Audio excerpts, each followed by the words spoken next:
Bonne et heureuse année, chers amis téléspectateurs de Céleste World Télévision. Bienvenue dans cette édition. Au sommet, les membres du forum Mao Dotihami que préside Madame Julienne Weze ont rendu grâce à Dieu Tout-Puissant pour la deuxième année de leur existence le samedi 13 janvier 2024 avec joie. Reportage Eudes Christeva Mukantilis.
Ce fut dans cette grande réjouissance que les femmes amazones du forum Mao Dotihami, créé par Madame Weze Julienne en 2022, ont célébré leur deuxième année d'existence ce samedi 13 janvier 2024 dans la somptueuse salle de fête de l'hôtel Palmier Royaux, sise dans la commune d'Abomey-Calavi. Elles étaient plus d'une centaine de femmes amazones qui ont répondu massivement présentes, histoire de rendre grâce à Dieu Tout-Puissant qui a su les garder dans leurs différentes activités au cours de l'année écoulée. À la circonstance, le chantre de Dieu, Ange Awangonodi Kinivi, avec son groupe, était invité pour agrémenter cette merveilleuse fête, puis semer la joie dans leur cœur. Madame Weze Julienne est un instrument que Dieu a utilisé pour mettre en place ce creuset, histoire de gagner des âmes pour l'éternel Dieu. Elle nous en parle davantage.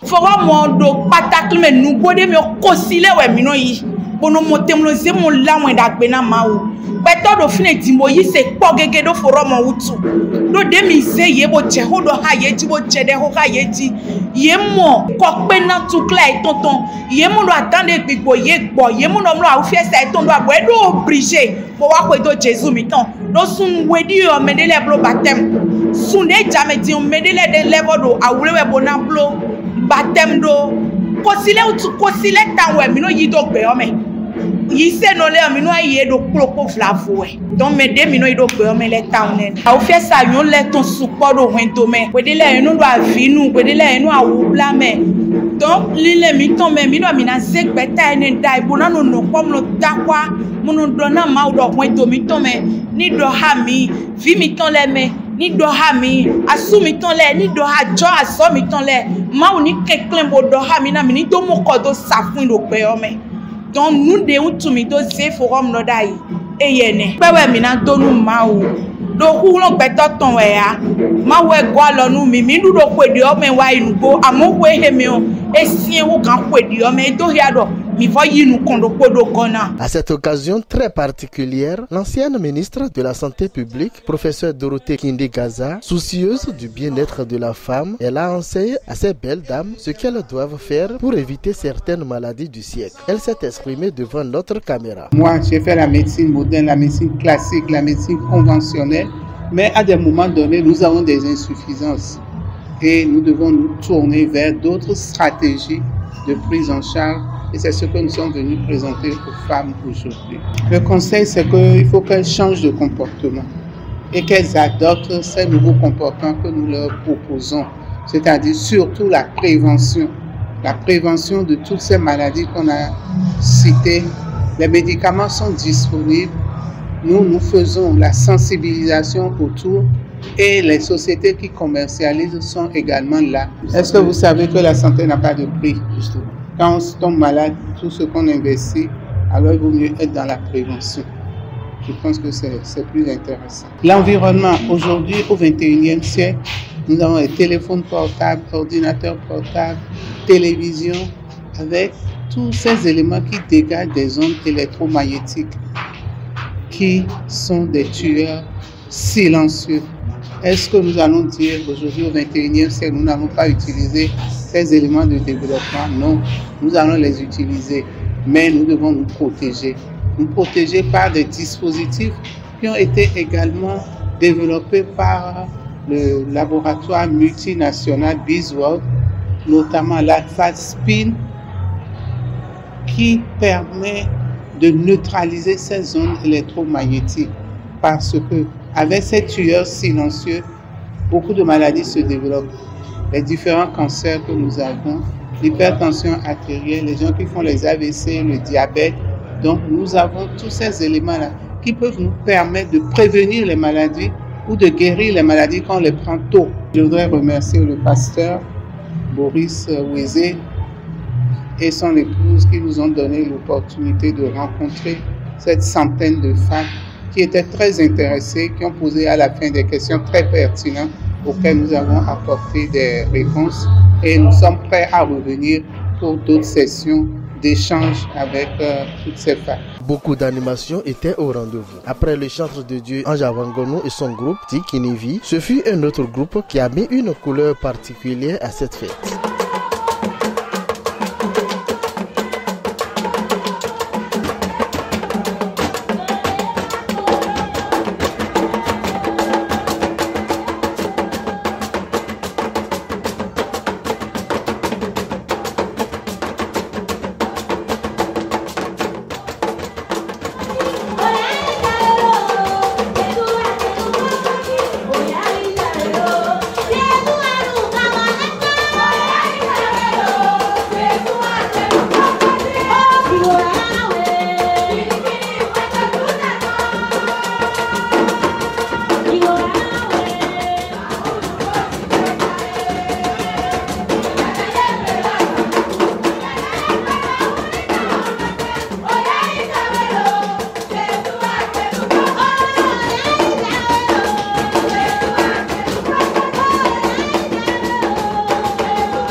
Madame Vigan Angéline et Madame Ojo Diane, dit Maman Junior, toutes deux heureuses, se sont confiées à nous.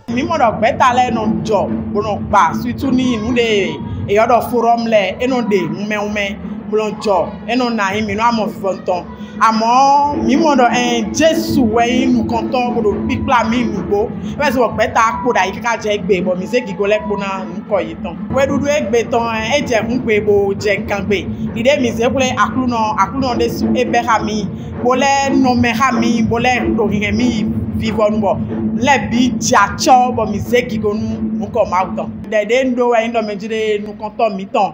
Madame Weze Jesu na do gan la mena ebo do na ebo ze ye daga hu wan gbo ma pe ton ma wu na do kiye bo papa ye ton de do gudo na gbe ta lo bodo sise do nu kon bodo e ma na gba Jesu do na ye de su no ami sisa na do nu kon iro gbe ta me ma wu na kon do ye ji bo nyon nu gbe ta le po papa ton le aho de na ye me bi do Jesu na tin ku epo bodo no popo epo de hu de o me do ku po ton to gbe ta lo me dan dan we do e na wa chiche me do Jesu si ni come ni mo fo gbo le ta puisque ko mi si avo ko yo le wa ni mo si avo me lo ko to no echoe me ko lo me si avo me bi mi lo en uniforme me ne man ko fo na me de bon e vivi bo ti a chota kaka bo santé si me le bo wa bo le voir do nu keke na mi de mi na no gbon mi me yon le ne mi na protéger mi le gbon asoma na yin mi ton e ke mi ma lo to ko gbon e ayi de na ho so e do ho susunu mi pataki mi me yon le e le do susunu mi pata asumi ton le bonu mi se bi o wi wa me o ni do chobo mi na ro fibromyome kiske si ho le do yo e na tekpe docteur ma o ma fo de he mi bi o bi benu kaka ba mi do vi fo nu wa me tori ma fo ma si hu hu we e ma yin hu hu mi le ton e we fon asan egbe ton jibo wa no ten lo docteur nu akun no bo bi o ma fo ni le vo he mi che ko de vo bon le docteur na présidente forum mi tonton madame Boezé trala do besoin to sita kume toli ma fo na ye gbode me bo ezel le nko ton wa yi me bon bi akuno no fifa toli kondo besoin ton ji to et ton ji aso ton vie ton la biti puisque fifa ton manti to besoin et ton ji mais la masigan ple bon no mi ji akolugbe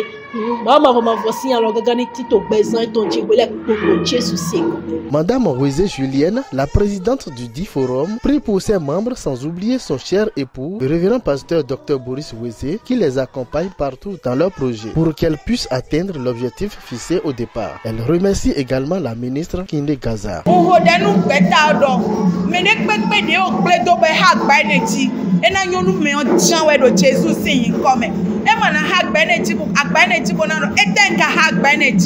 Do Jesus sin come on ki go mauton we na no se da gado pele ko papata no aso eni on pe we amen ntokpe nu ma na pesan ton ntokpe nu ma de di ke bo npe hasun mo ko me mo a beyin to na tedo e na oflu do nu ise nu e no se ha mi ndo do le no ni mo no se ha ma kan fi egbe wo we da logon me no forum lo ti mi no se ma iye we na gokon mi ni ndo ore gbe na e o ma dogun mo lewe mi na blogun ton unho asan gagbega sin de we hone jidi do la me sin hun sin dagbe sin de we hone bodo adokun won plesi we shena se bodo la une na do Jesus sin yi come e vivin mi town nu ministre mi ton de wa la santé konkone Gaza